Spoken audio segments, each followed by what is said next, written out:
ഇത് കുഞ്ഞി നമ്മുടെ ചേച്ചിയുടെ മോളാണ് കേട്ടോ. പിന്നെ പിള്ളേരെല്ലാവരെയും നമ്മൾ റെഡിയാക്കി നിർത്തിയിട്ടുള്ളത് നമ്മൾ ഓണക്കോടി എടുക്കാൻ വേണ്ടിയിട്ട് പോകുന്നുണ്ട്. ഇവർ 4 പേരും നമ്മുടെ ചേച്ചിമാരുടെ മക്കളാണ്. 2 ചേച്ചിമാരുണ്ട്, അങ്ങനെ 4 കുട്ടികളുണ്ട് കേട്ടോ. അപ്പോൾ അവർക്ക് ഓണക്കോടി എടുക്കാൻ പോകാമെന്ന് പറഞ്ഞു. ഒരു സ്കൂൾ പൂട്ടിയപ്പോൾ വന്നതാണ്. അപ്പോൾ ഞങ്ങൾ അവർ പോണേക്കാളും മുന്നേ ഓണക്കോടി എടുക്കാൻ വേണ്ടിയിട്ട് അമ്മ പറഞ്ഞു. അപ്പം അമ്മയും കുഞ്ഞപ്പനും ഞാനും കൂടെ പിള്ളേരൊക്കെ ആയിട്ട് കടയിൽ പോകണം കേട്ടോ. ഇവിടെ അടുത്തുള്ള കട തന്നെയാണ്, നമ്മുടെ ചേട്ടൻ്റെ ഫ്രണ്ടിൻ്റെ കടയാണ്. ഇവിടെ നിന്ന് തന്നെയാണ് കൂടുതൽ എടുക്കാറ് ഡ്രസ്സൊക്കെ. അപ്പോൾ ഞങ്ങൾ ഓട്ടോയിലാണ് പോയത്. നമ്മുടെ വീടിൻ്റെ അടുത്ത് തന്നെയാണ്. അപ്പോൾ പെട്ടെന്ന് പോയിട്ട് വരാമെന്ന് വിചാരിച്ചു.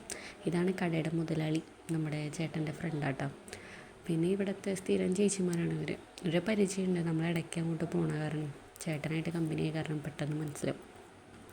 പിന്നെ ആദ്യം അദ്രിനാഥിൻ്റെ ഡ്രസ്സ് വാങ്ങി. അപ്പോൾ ഞാനും കുഞ്ഞപ്പനും കൂടെ ഒരു സൈഡിലിരുന്നു. എന്തായാലും കുറേ സമയം എടുക്കുമല്ലോ. പിന്നെ നമ്മൾ പെൺകുട്ടികൾക്ക് ഡ്രസ്സ് നോക്കിയിട്ടാണ്. ഈ താഴെയുള്ള 2 ആൾക്കും ഒരുപോലത്തെ ഡ്രസ്സ് തന്നെയാണ് എപ്പോഴും എടുക്കാറ്. അവന് ഷർട്ട് എടുക്കാൻ കുറച്ച് സമയം എടുത്തു, അവന് കളറുകൾ ഇഷ്ടപ്പെടുന്നില്ല. പിന്നെ ഈ കുട്ടീനെ ഇതിനിടയിൽ ഞാൻ പോയിട്ട് പാലൊക്കെ കൊടുത്ത് റെഡിയാക്കിയപ്പോൾ അവൻ ഉഷാറായിട്ടാണ്. അപ്പോൾ ഞാൻ പിള്ളേരെ കൂടെ ഡ്രസ്സ് എടുക്കാൻ വേണ്ടിയിട്ട് നിന്നു. ഇവർക്ക് 2 പേർക്ക് ഈ മോഡൽ വാങ്ങി. 2 പേർക്കും ഒരുപോലത്തെ. കളർ ചേഞ്ച് ആണെന്ന് തോന്നുന്നു, ഞാൻ ശ്രദ്ധിച്ചില്ല. അപ്പോൾ ഉണ്ണിക്ക് പാൽ കൊടുക്കാൻ പോയേക്കായിരുന്നു. പിന്നെ കുഞ്ഞപ്പനുള്ള ഡ്രസ്സുകളാട്ടോ അവരെടുത്ത് തരണേ. ഈ എല്ലാ മോഡൽ ഡ്രസ്സുകളും അവരുണ്ട്, ഒക്കെ ഓരോരുത്തർ തന്നതാണ്. നമ്മളായിട്ടൊന്നും വാങ്ങിയിട്ടില്ല ശരിക്കും പറഞ്ഞാൽ.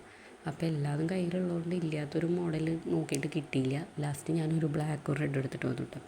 അങ്ങനെ എല്ലാവർക്കുള്ള ഡ്രസ്സൊക്കെ എടുത്തിട്ട് അമ്മ അപ്പുറത്തെ കടയ്ക്ക് പോയി. അപ്പോൾ ഞാൻ കവറുകളൊക്കെ ആയിട്ട് പുറത്ത് നിൽക്കാമെന്ന് വിചാരിച്ചു കേട്ടോ.